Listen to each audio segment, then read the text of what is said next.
የአይፎን ስልክ ከመግዛታችሁ በፊት ማወቅ ያለባችሁ 3 ወሳኝ ቁልፍ ነገሮችን አሳያችኋለሁ። የመጀመሪያው ዩዝድ የሆነ ጥቅም ላይ የዋለ አይፎን ከመግዛታችሁ በፊት ቼክ ማድረግ ያለባችሁ እዚህ የብራይትነስ መጨመሪያው ላይ ተጭናችሁ ትይዙታላችሁ። ልክ ተጭናችሁ ስትይዙት እታች እዚህ የምትመለከቱት ትሩ ቶን የሚል ይመጣል። ይሄ ትሩ ቶን የሚለው በተን የማይመጣ ከሆነ የዚህ ስልክ ስክሪን ተቀይሯል ማለት ነው። ስለዚህ እናንተ ዩዝድ የሆነ ስልክ ከመግዛታችሁ በፊት ከፍተኛ ወጪ ተጨማሪ ሊያስወጣኝ ይችላል ወይስ አይችልም የሚለውን ማወቅ ስላለባችሁ ይሄ አንደኛው ቁልፍ ጉዳይ ነው። ሁለተኛው ደግሞ እዚህ የአይፎን ሴቲንግ ውስጥ እንገባለን። ቼክ ማድረግ ያለብን እዚህ የምትመለከቱት ባትሪ የሚላል እሱ ላይ ታብ እናደርጋለን። ከዛም በኋላ ባትሪ ሄልዝ ኤንድ ቻርጂንግ የሚል ይመጣል። እሱ ላይ ታብ እናደርጋለን። ከነዚህ መካከል የመጀመሪያው ማክሲመም ካፓሲቲ የሚለውን ፐርሰንቱን መመልከት አለብን። ማክሲመም ካፓሲቲ ላይ በሶስት የተከፈለ ነው። ከ90% እስከ 100% ከሆነ ካፓሲቲው ቬሪ ጉድ ወይም ደግሞ ኤክሰለንት ይባላል።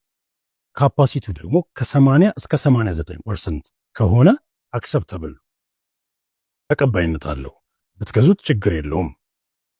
ከ80% በታች ከሆነ ግን የባትሪ ላይፉ ያለቀ ስለሆነ በቅርቡ ባትሪውን ማስቀየር ይጠበቅባችሁ።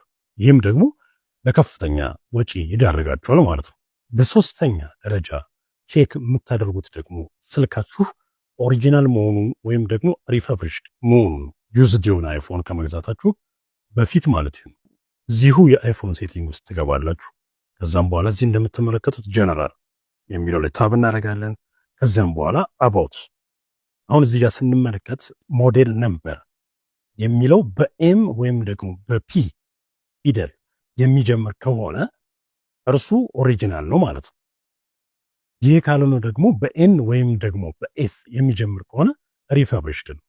ይህ ስልክ እንደገና ፋብሪካ ውስጥ ገብቶ ተሰርቷል፣ ስክሪኑ ተቀይሯል፣ ብዙ ነገሮች ተቀያይረዋል ማለት ነው። ስለዚህ አይፎን ስልክ ላይ በተለይ በጣም ከፍተኛ ገንዘብ ስለሆነ የምታወጡት እነዚህን 3 ወሳኝ ነገሮች ቼክ እንድታደርጉ ከመግዛታችሁ በፊት አሳስባለሁ። ለብዙዎች እንዲደርስ ተጠቃሚዎች አላግባብ ገንዘባቸውን እንዳያወጡ፣ ይህንን ደግሞ በቀላሉ ቼክ ማድረግ እንዲችሉ ሼር እንድታደርጉ፣ ብዙ ሰዎች ጋር እንዲደርስ ላይክ እንድትሉ አበረታታለሁ።